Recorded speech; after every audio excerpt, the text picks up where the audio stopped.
আসসালামু আলাইকুম। সবাই কেমন আছেন? আশা করছি সবাই খুব ভালো আছেন।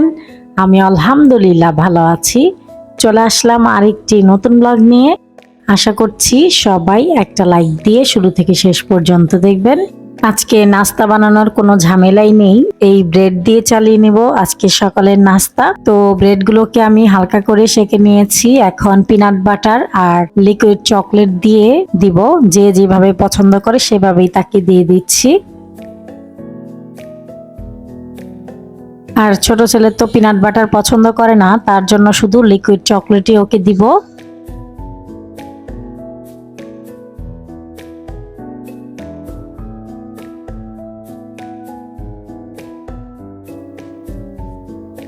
আর বড় ছেলেকেও পিনাট বাটার আর চকলেট মিক্স করে দিয়েছি। আমিও পিনাট বাটার আর চকলেট মিক্স করেই খাবো।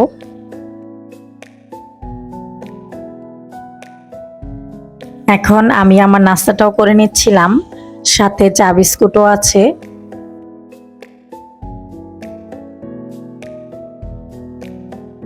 তো নাস্তা করার পর রাইস কুকারে ভাত বসিয়ে দিলাম, চুলায় মসুরের ডাল বসিয়ে দিলাম, আর পাশের চুলায় বসিয়ে দিলাম করলা ভাজি। করলার সাথে আমি একটা ছোট আলু দিয়েছি, পেঁয়াজ কুচি দিয়ে দিলাম, কাঁচামরিচ দিয়ে দিলাম ফালি করে, তারপর পরিমাণ মতো লবণ আর একটুখানি হলুদ দিয়ে মিক্স করে নেব। তারপর ঢেকে দিব সেদ্ধ হওয়ার জন্য। এদিকে ডালটাও সেদ্ধ হয়ে গেছে, ডালের সব মশলা দেওয়া হয়ে গেছে। এখন ঘুটে নিচ্ছিলাম, তারপরে বাগার দিব। আমি সবকিছু কেটে টেটে রেডি করে তারপরে রান্না বসাই, এতে করে দুই চুলায় রান্না হয়ে যায় তাড়াতাড়ি। আর পাশের চুলার ভাজিটাও একটু নেড়ে দিচ্ছিলাম।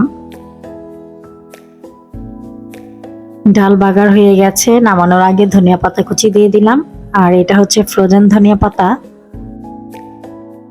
আর এই তো আমার করলা ভাজিটাও হয়ে গেছে। অনেকে মনে করতে পারেন ঢেকে দিলে তিতা হয়ে যায়, আসলে তা না, ঢেকে দিলে সেদ্ধ হয়। আর নামানোর কিছুক্ষণ আগে একটু ঢাকনাটা খুলে দিতে হয়, এতে করে করলার তিতাটা চলে যায়। আর করলা যেহেতু একটু তো তিতা লাগবেই। আর এই যে টোনা ফিশ, এটা তো আপনাদের ভাইয়া কাতার থেকে এনেছে আমাদেরকে খাওয়াবে বলে। তো উনি আজকে রান্না করতে পারেননি, উনি বাসায় ছিল না, তাহলে উনি আমাকে রান্না করে খাওয়াতো। তো আমাকে বলে দিয়ে গেছে যে কিভাবে রান্না করব, আর আমি আমার নিজের মতো করেই রান্না করছি। বিদেশিরা তো এটা এভাবেই সালাদের সাথে মিক্সড করে খায়, এটা প্রসেস করাই আছে, তবে আমরা তো এভাবে খেতে পারবো না। মাছের সাথে যে তেল আছে সেই তেল দিয়েই রান্না করব পুরো রান্নাটা। তো তেল প্যানে দিয়ে দিলাম, পেঁয়াজ কুচি দিয়ে দিলাম, দুইটা তেজপাতা দিয়ে দিলাম। পেঁয়াজটা ভাজার পর এখানে হলুদ মরিচ ধনিয়ার গুঁড়া দিয়ে দিলাম, পানি দিয়ে দিলাম, কাঁচা জিরার গুঁড়া দিয়ে দিলাম, আদা রসুন বাটা দিয়ে দিলাম। তারপরে পরিমাণ মতো লবণ দিয়ে মশলাটাকে ভালো মতো কষিয়ে নেব। মশলাটা কষানো হয়ে গেছে। একটা বড় সাইজের টমেটো আমি কিউব করে কেটে নিয়েছি, সেটা এখানে দিয়ে দিলাম। তারপর ঢেকে দিব সেদ্ধ হওয়ার জন্য টমেটোটা। এই তো টমেটোটা নরম হয়ে গেছে আর মশলাটাও খুব ভালো মতো কষানো হয়ে গেছে। তারপর আমি এখানে 2 ক্যান টোনা ফিশ দিয়ে দিচ্ছি। টোনা ফিশ দেখতে কিন্তু পুরো গরুর মাংসের ঝুড়ির মতো লাগতেছিল আমার কাছে, আর ঘ্রাণটাও সেরকমই আসছিল। তো এখন আমি টোনা ফিশটাকে মশলার সাথে খুব ভালো মতো কষিয়ে নেব, আর এটা কষাতে কষাতেই রান্নাটা হয়ে যাবে। আর এখানে লবণটা একটু কম মনে হচ্ছিল, আমি আর একটু লবণ দিয়ে দিলাম। এখানে 1 টেবিল চামচ কাঁচামরিচ বাটা দিয়ে দিলাম, কারণ এটা একটু ঝালঝাল হলে ভালো লাগবে। আর বেশ কয়েকটা কাঁচামরিচ ফালি করে দিয়ে দিলাম।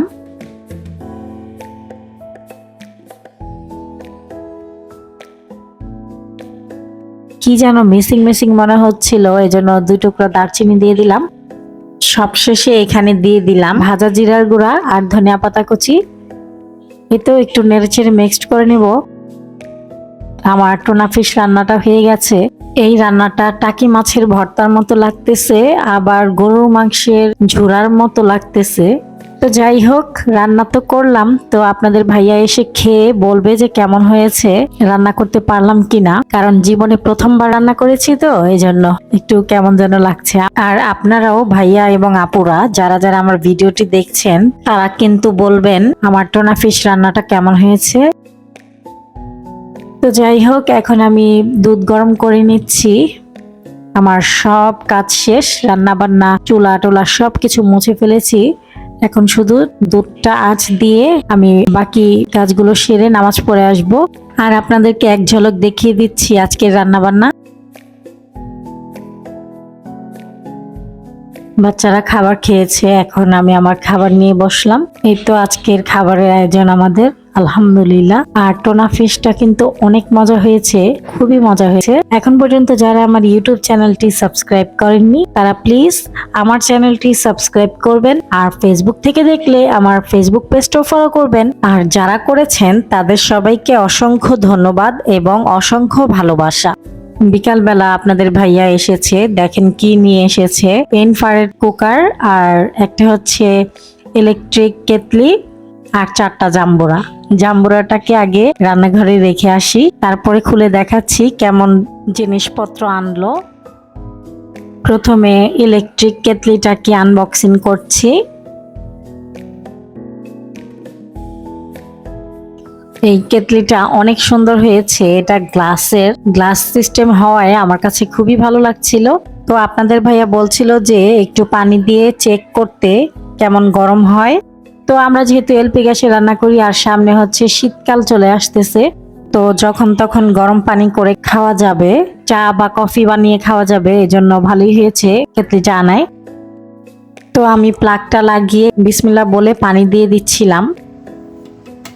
আর এটা হচ্ছে লাইটিং সিস্টেম, যখন আমি সুইচটা অন করেছি তখন লাইট জ্বলেছে,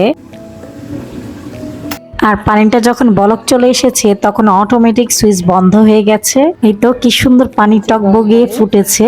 আর এখানে মানে চা বানিয়েও খাওয়া যাবে, এখানে ছাঁকনি দেওয়া আছে।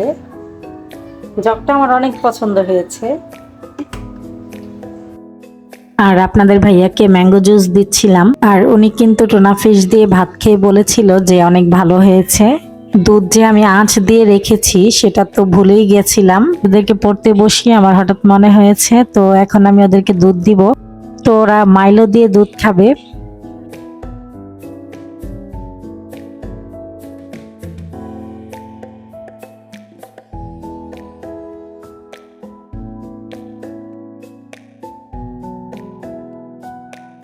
ভিডিওটি ভালো লাগলে প্লিজ একটি লাইক দিবেন।